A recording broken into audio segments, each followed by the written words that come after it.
¿Qué mejor regalo para tu madre que crearle una festividad nacional y luego internacional para que todos los hijos la conmemoren? Esta es la historia de Anna Jarvis, la responsable de que a los 5 años crearas un collar con macarrones y un portarretrato de palitos para regalárselo a la mujer que te dio la vida. Pero quiero empezar aclarando que esta historia va mucho más allá del amor a una madre como tal, porque como en cualquier hecho histórico de esta magnitud, pues influyen cuestiones e intereses políticos, sociales, comerciales, personales, etcétera, en los que no vamos a ahondar tanto, pero sí vamos a mencionar muy por encima. Quiero decir también que, aunque yo sé que el Día de la Madre no se celebra en la misma fecha en todo el mundo, hoy me voy a centrar en el segundo domingo de mayo porque es la fecha en la que la mayoría de países lo celebra y por mucho. Bueno, y dicho esto, empezamos. Nos remontamos al siglo XIX en los Estados Unidos, año 1864 en Webster, Virginia Occidental. Nació una mujer llamada Anna Jarvis, la novena hija de Granville Jarvis y Anne Maria Reeves. El padre era comerciante de grano y la madre una activista social muy participativa en la comunidad eclesiástica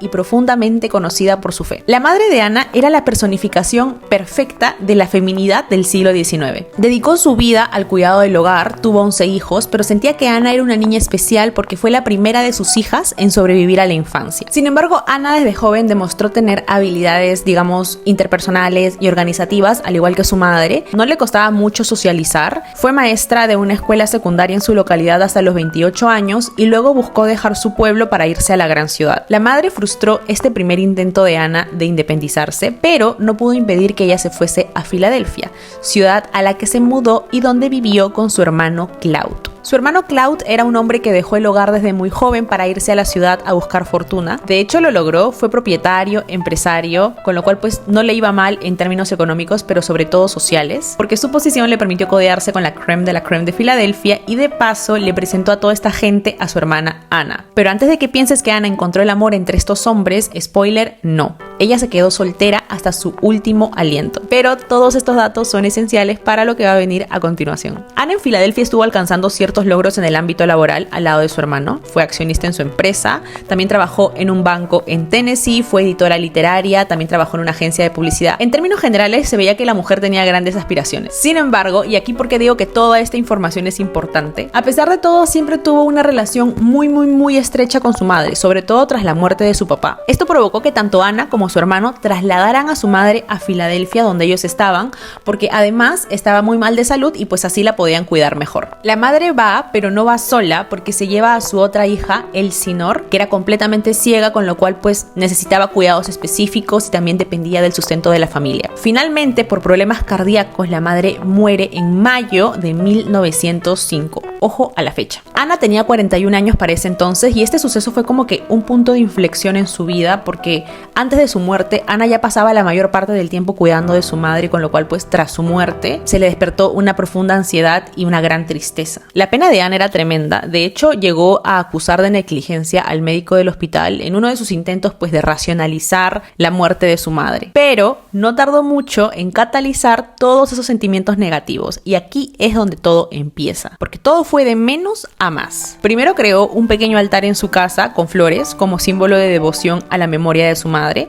y luego a los 2 años organizó eventos conmemorativos en su honor. Uno fue en una iglesia privada de Filadelfia y el otro en una reunión especial para las madres de la congregación a la que su madre asistía en Virginia.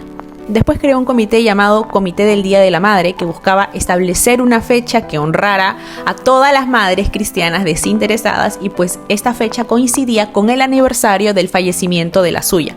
Cuando dije que Anna tenía una capacidad organizativa brutal, a esto me refería, porque tuvo la astucia de ir a buscar a la gente adecuada a los lugares adecuados, es decir, gente rica, de buena posición social y por lo tanto con mucha influencia. Pero este tipo de proyectos evidentemente toman tiempo y al parecer Anna lo tenía porque dedicó su 100% a promover el Día de la Madre, acudiendo a medios de comunicación y relacionándose con personas que le asegurarían publicidad a su idea. Pero la cosa se pone un poco preocupante cuando te das cuenta de las explicaciones que hay detrás de la determinación que Anna tenía de realizar esta celebración. Primero se habla de un posible duelo patológico por el que ella habría estado pasando, es decir, que no era capaz de aceptar el fallecimiento de su madre. Recordemos que Anna tenía todo un futuro por delante, de hecho en el ámbito laboral le iba bastante bien, pero cuando la salud de su madre decae, ella se ve en la necesidad de hacer un parón a todas esas actividades que realizaba para poder dedicarse a cuidar por entero de ella. Creo que todos hubiésemos hecho lo mismo en una situación similar, pero no hay que perder de vista el contexto en el que ella se encontraba, porque creo que es bastante importante. En aquella época, el papel de la mujer en la sociedad estadounidense giraba en torno al hogar y al cuidado de la familia. Entonces no es sorpresa que la madre de Ana, de una generación incluso más antigua, le prohibiese a su hija ciertas cosas. Su hermano Claude, por ejemplo, pudo dejar el hogar desde muy joven para irse en busca de fortuna, y cuando Ana quiso hacer lo mismo se le presentaron ciertos límites. Socialmente tampoco estaba del todo aceptado, pero a pesar de eso, ella tuvo la suerte de alcanzar ciertos logros en el ámbito laboral. De repente la personalidad tan sociable que tenía pues jugó un papel importante, no lo sé, pero en términos generales digamos que su madre intentó como que apegarla mucho a un rol de enfermera, de cuidadora, y este rol Ana lo rechazó por mucho tiempo. Lo que esta explicación dice es que Ana tuvo muchos sentimientos encontrados, no tanto hacia su madre, sino más bien al rol que ella siempre quiso imponerle. Entonces, a través de su campaña del Día de la Madre, ella pudo liberar ese afán de crecimiento y poder personal, al mismo tiempo que pudo usar esas habilidades sociales y organizativas que tenía y que se vieron frustradas durante mucho tiempo por su contexto. Bueno, la idea ya había sido sembrada por Ana, un día que honrase a las madres, a la maternidad, pero evidentemente eso no iba a ser suficiente para que ese día cuaje en el imaginario colectivo hasta convertirse en una festividad como lo es a día de hoy. Claramente se necesitaría la intervención de más agentes, y aquí cumplió un papel muy importante la Iglesia. Recordemos que estamos en el año 1908 aproximadamente, inicios del siglo XX en los Estados Unidos.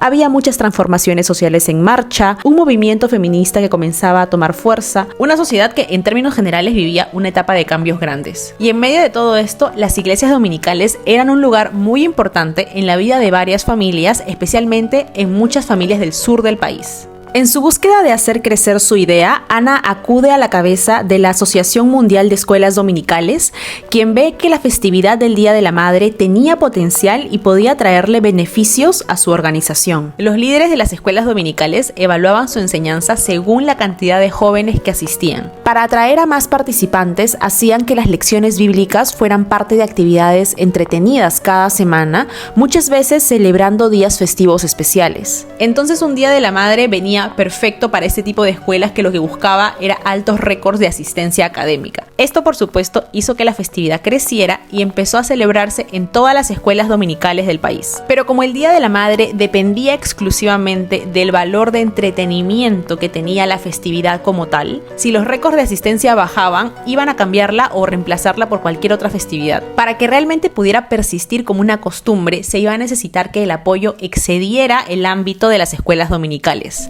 Y en realidad así fue. La popularidad de este día sobrevivió porque traspasó las aulas de las escuelas y entró a la iglesia como tal. En las escuelas estaba diseñado principalmente para atraer a los niños, pero en las iglesias se convirtió en una celebración también de adultos.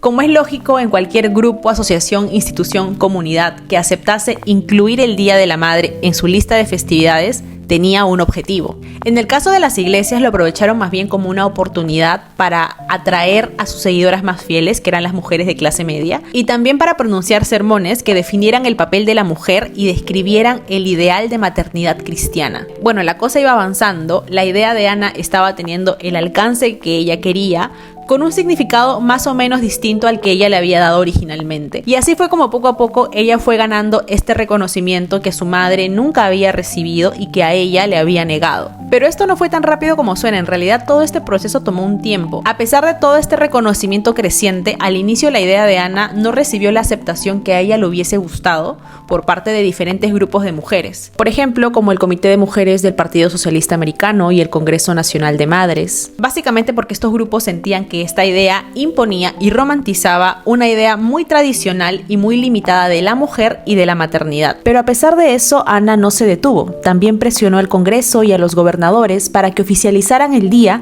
al punto de que logró que su idea se debatiera en el Senado. Y ojo que llegó al Senado, es decir, no fue cualquier idea insignificante, sino que Ana siempre estuvo ahí detrás presionando. De hecho, en el Senado se abrió todo un debate interesante donde se pudo ver cuáles eran las preocupaciones de los partidos en ese entonces y cómo el Día de la Madre podía adaptarse a esas agendas. En el debate, tanto los progresistas del Medio Oeste como los demócratas conservadores del Sur apoyaron la idea, por razones distintas, pero no tanto. Los progresistas veían en el Día de la Madre una forma de reforzar los valores morales de los jóvenes que se perdían cuando se mudaban a las ciudades. Recordemos que estamos en pleno boom urbanístico. Y por otro lado, los conservadores apoyaban la idea porque representaba la preservación del orden social y la tradición. O sea, en el debate ya se pudo ver que para estos dos grupos, contrarios políticamente, la madre simbolizaba pues el orden, la moralidad que se estaba perdiendo en esta sociedad que estaba cambiando por los crecimientos urbanos. Pero a pesar de eso, la propuesta no alcanzó los votos necesarios, se rechazó, pero se aprobó años más tarde, en 1914. El presidente Wilson reconoció esta festividad como una festividad nacional.